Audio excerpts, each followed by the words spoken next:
bukan mengalahkan musuh sebagai prioritas kami, tetapi melindungi warga sipil sebagai prioritas kami. Tentunya saya akan merasa sangat bangga dan suatu kehormatan bagi saya karena hal kami TNI dari kontingen Garuda ditempatkan di jalur Gaza. Kami tegaskan, kami tidak akan kembali ke Indonesia sebelum Palestina benar-benar merdeka. Sampai itu terjadi, kami akan terus berjaga di sektor ini, memastikan keamanan warga, insya Allah.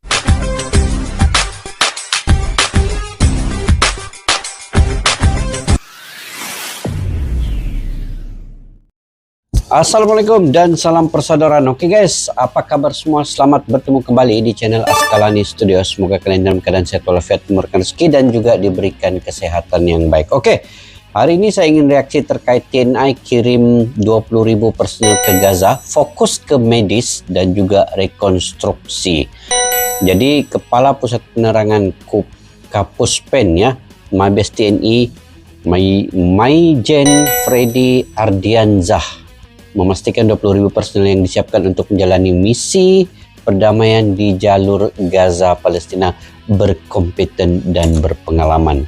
Jadi Freddy mengatakan puluhan ribu prajurit itu terbiasa menjalankan misi operasi militer selain perang di dalam maupun di luar negeri. Tetapi utamanya adalah untuk membantu medis sebenarnya, perubatan. Dan personel tersebut berasal dari satuan yang rutin menjalani pembinaan OMSP dan misi Persatuan Bangsa-Bangsa PBB sehingga kemampuan dasar interoperabilitas, kesiapsiagaan logistik, dan operasi berbagai medan sudah terbentuk. Oke guys, ini yang saya ingin reaksi pada kali ini. Sebelum itu kita simak dulu video ini. Di akhir video saya akan memberi sedikit ulasan juga terkait dengan bantuan yang dikirim oleh Indonesia ke Gaza ini. Oke, yuk kita simak dulu video ini. Diperintahkan langsung oleh Presiden Prabowo, 20.000 prajurit TNI dari berbagai kesatuan bergerak menuju Gaza, Palestina. Menuju Gaza, Palestina. Oke, menuju Gaza, Palestina. 20.000 ya. Mungkin Indonesia negara pertama yang mengirim TNI untuk kedamaian ini ke Gaza. Satu-satunya negara yang betul-betul komited dalam penyelesaian misi perdamaian di Gaza. Presiden Prabowo Subianto dengan penuh wibawa dan keberanian kembali mengeluarkan perintah langsung kepada Panglima TNI 20.000 prajurit terbaik Indonesia dari berbagai kesatuan elit, mulai dari Kopassus, Marinir, hingga Kostrad, diperintahkan untuk bergerak ke Gaza, Palestina.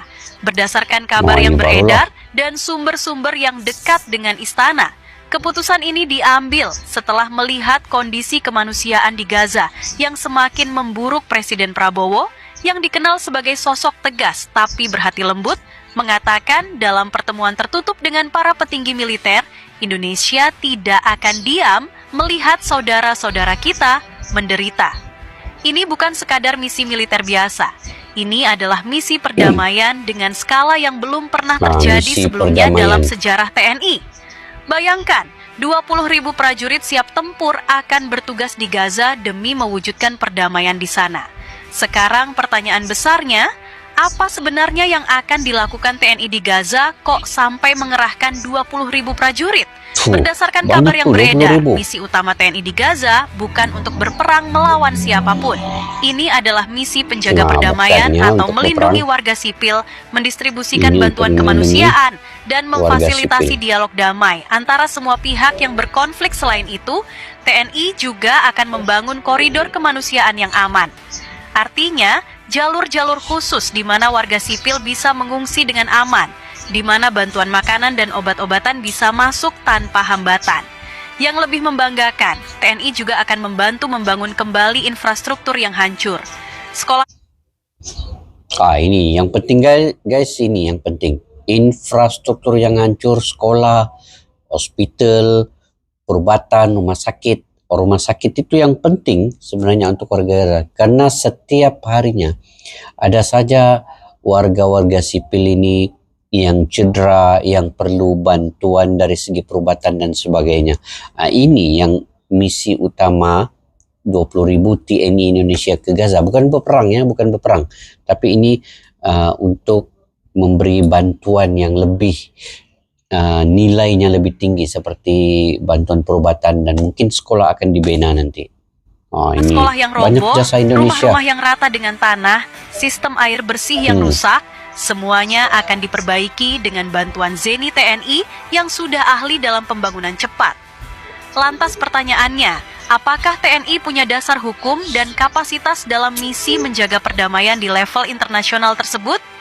Maijen Freddy menjelaskan, partisipasi TNI dalam misi perdamaian internasional sebetulnya mengakar dalam tugas pokok yang dimandatkan Undang-Undang Nomor 3 Tahun 2025. Dalam aturan tersebut mencakup peran TNI dalam menjalankan tugas operasi militer selain perang atau OMSP, yang salah satunya adalah melaksanakan tugas-tugas perdamaian dunia sesuai dengan kebijakan politik luar negeri pemerintah. Kata Freddy Den, melalui aturan tersebut, menurut Freddy TNI wajib ambil kontribusi di level dunia. Selama ini, TNI memang sudah punya kontribusi besar dalam melaksanakan mandat PBB untuk misi perdamaian dunia. TNI menjadi salah satu negara anggota PBB yang paling banyak mengirimkan personel untuk misi perdamaian di dunia. Baik di level regional maupun global di lain sisi, pengerahan TNI untuk menjaga perdamaian di Gaza sebenarnya sudah berkali-kali disampaikan. Presiden Prabowo dalam pidatonya di sidang umum PBB pun kembali menyampaikan kesiapan Indonesia untuk memperkuat misi perdamaian di Gaza dengan pengerahan prajurit-prajurit TNI melalui pasukan perdamaian PBB. Bukan cuma akan mengerahkan pasukan, Presiden Prabowo juga mengatakan kesiapan Indonesia untuk berpartisipasi dalam memberikan bantuan-bantuan material demi menjaga perdamaian di Gaza Palestina. Sementara itu, Lebanon yang selama ini bertahan kini mengerahkan kekuatan penuh untuk membalas serangan Israel. Ribuan pasukan tempur yang selama ini tabah melihat agresi militer Israel di Lebanon Selatan, kini sudah mulai hilang kesabaran. Israel tidak bisa dibiarkan, Israel harus dibalas. Bunyi perintah Presiden Lebanon dan dunia menahan napas menunggu apa yang akan terjadi selanjutnya. Yang jelas, ini bukan latihan. Ini adalah ancaman perang yang nyata bagi kubu Zionis. Sobat Sumar TV, selama bertahun-tahun, Lebanon memang hidup dalam bayang-bayang ancaman dari tetangganya yang jahat di selatan. Namun kali ini berbeda. Kali ini, kesabaran Lebanon tampaknya sudah mencapai batasnya. Laporan dari dalam negeri menyebutkan bahwa pasukan-pasukan yang dulunya hanya berstatus standby, kini telah dipindahkan ke zona-zona strategis di perbatasan selatan. Peralatan militer berat, termasuk tank dan artileri, dilaporkan sedang diposisikan ulang. Berdasarkan informasi yang beredar luas di media regional dan sumber-sumber diplomatik, Presiden Lebanon dilaporkan telah mengeluarkan perintah mobilisasi pasukan tempur dalam jumlah besar untuk membalas serangan Israel yang semakin intens di wilayah perbatasan Lebanon. Ini bukan sekadar manuver militer rutin, ini adalah persiapan nyata menghadapi konfrontasi langsung dengan Israel. Yang membuat situasi ini semakin menegangkan adalah keterlibatan Hizbullah, milisi yang selama ini menjadi kekuatan de facto di Lebanon Selatan. Berdasarkan kabar yang beredar, ada koordinasi intensif antara Tentara Nasional Lebanon dengan Hizbullah untuk membentuk front bersatu. Ini adalah langkah yang sangat jarang terjadi. Biasanya kedua kekuatan ini beroperasi secara terpisah, tapi ancaman dari Israel tampaknya membuat mereka bersatu.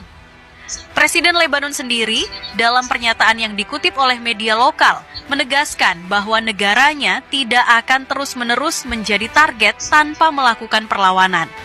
Dia menyebut bahwa serangan-serangan udara Israel yang terus terjadi di wilayah Lebanon telah melampaui batas toleransi. Rakyat Lebanon, katanya, berhak untuk membela diri dan menjaga kedaulatan negara mereka. Selama ini, Lebanon hanya bisa gigit jari setiap kali Israel melancarkan serangan udara dengan dalih memburu target Hizbullah. Rumah-rumah hancur, warga sipil jadi korban, infrastruktur rusak parah, tapi Lebanon hanya bisa protes lewat jalur diplomatik. Tapi sekarang, sepertinya ada perubahan strategi yang sangat dramatis.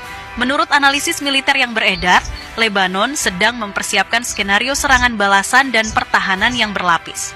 Bukan mengalahkan musuh sebagai prioritas kami, tetapi melindungi warga sipil sebagai prioritas kami.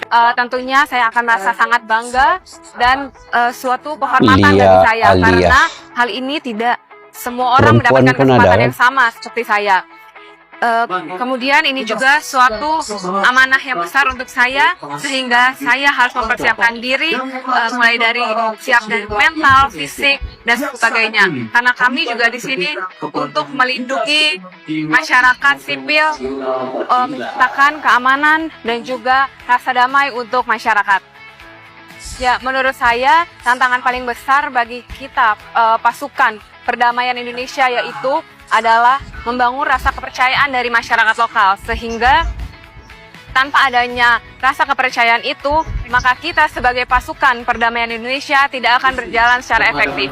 Nilai yang kami ambil dalam penugasan ini adalah tanggung jawab, kemanusiaan, dan profesionalisme sebagai prajurit yang ditugaskan dalam perdamaian negara. Prajurit bukan hanya sekedar mengabdi pada negara, tetapi pada manusia, yang terutama negara yang memiliki konflik seperti Gaza, yang membutuhkan keamanan dan kepedulian merangkul masyarakat dari kami sebagai prajurit. Baik, secara mental dan emosional kami tanamkan sejak diri bahwasanya tugas ke depan itu bukan operasi militer, melainkan tugas kemanusiaan. Bukan mengalahkan musuh sebagai prioritas kami, tetapi melindungi warga sipil sebagai prioritas kami. Dan itu tentunya membutuhkan kesabaran dan juga kekuatan menahan diri. Kami TNI dari kontingen Garuda ditempatkan di jalur Gaza. Kami tegaskan, kami tidak akan kembali ke Indonesia sebelum Palestina benar-benar merdeka. Sampai itu terjadi, kami akan terus berjaga di sektor ini, memastikan keamanan warga, insya Allah. Indonesia mempersiapkan hingga 20.000 prajurit TNI untuk misi perdamaian di Gaza. Pemerintah menetapkan personel unggulan bidang kesehatan dan konstruksi sebagai prioritas misi perdamaian tersebut. Persiapan mencakup rumah sakit lapangan, ambulans, penanganan air bersih, dan sanitasi darurat. Kemampuan Zini Konstruksi TNI turut siap untuk rekonstruksi fasilitas publik di Gaza pasca konflik. Rencana ini menegaskan komitmen Indonesia dalam diplomasi kemanusiaan dan stabilitas kawasan. Keberangkatan pasukan masih menunggu mandat resmi dari Perserikatan Bangsa-Bangsa atau Kesepakatan Internasional. Langkah ini menjadi peran aktif Indonesia sebagai penyumbang pasukan perdamaian dunia dengan standar profesional. Oke guys, itulah Indonesia yang bukan omon-omon saja, tetapi mereka bertindak dengan nyata. Freddy menjelaskan seluruh 20.000 personel yang dikirim terdiri daripada pasukan di bidang kesehatan dan juga satuan Zeni untuk membangun konstruksi. Tugas mereka yaitu membuka layanan kesehatan untuk warga korban perang sekaligus membangun infrastruktur berupa fasilitas umum. Itu yang penting sebenarnya. Mereka datang ke Gaza ini, 20.000 yang dikirim ini, merupakan pakar-pakar dalam bidang masing-masing, terutamanya pakar-pakar perobatan, membangun konstruksi yang cepat, bukan untuk berperang ya, bukan untuk berperang. Mereka ini misi perdamaian dan melindungi warga sipil, masyarakat sipil yang berada di situ. Dan para personel TNI 20.000 ini juga akan dilengkapi dengan beragam peralatan menunjang di dalam bidang kesehatan dan juga pembangunan konstruksi. Ini sebenarnya penting guys, karena perubatan ini, rumah sakit ini di mana-mana negara pun dibutuhkan. Jadi kalaulah Indonesia tidak bertindak secepat yang mungkin, bagaimana warga-warga sipil di sana yang sekarang ini kekurangan dari segi obat-obatan, makanan dan sebagainya itu, untuk mereka hidup, karena mereka itu manusia juga, jadi perlu dibantu. Jadi TNI sekarang ini masih menunggu persetujuan dari pemerintah dan juga pihak PBB ya, terkait pengiriman pasukan ke Gaza ini. Tapi ini salah satu daripada apa yang selalu dikatakan oleh Pak Prabowo.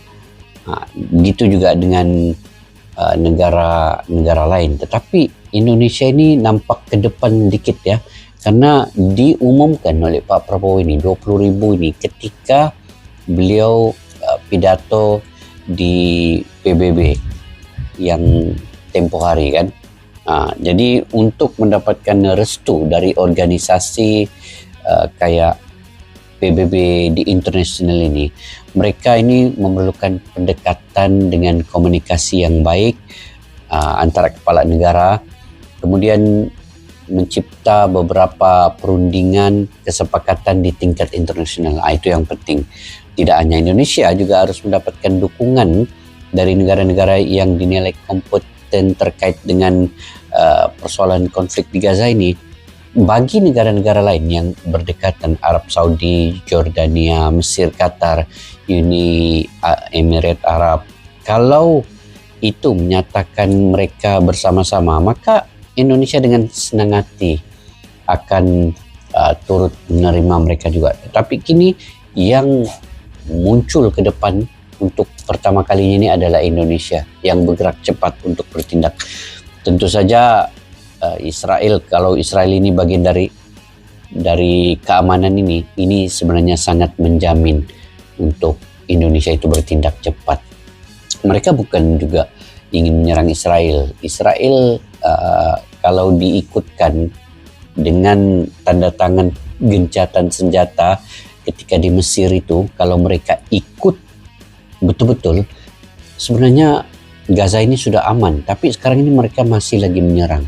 Nah, disinilah peran Indonesia dan juga negara-negara lain dalam memberi kedamaian yang lebih lagi. Jadi 20.000 TNI yang dikirim ke Gaza ini satu bentuk signal untuk dunia bahwa Indonesia akan terus memperjuangkan kedamaian di Gaza ini. Oke guys, mungkin itu saja. Saya punya pendapat pribadi sendiri. Kalian boleh komentar ya di ruang kolom di bawah jika kalian punya pendapat pribadi sendiri. Indonesia ke depan dalam misi perjuangan kedamaian ini. Sampai jumpa lagi. Assalamualaikum warahmatullahi wabarakatuh. Bye-bye. Askalani Studio untuk kita channel yang bereaksi tentang apapun yang ada di Indonesia, channel YouTube dari Malaysia di Askalani Studio. Jika mau tahu tentang Indonesia, ayo like and subscribe channel kami Askalani Studio. Askalani Studio.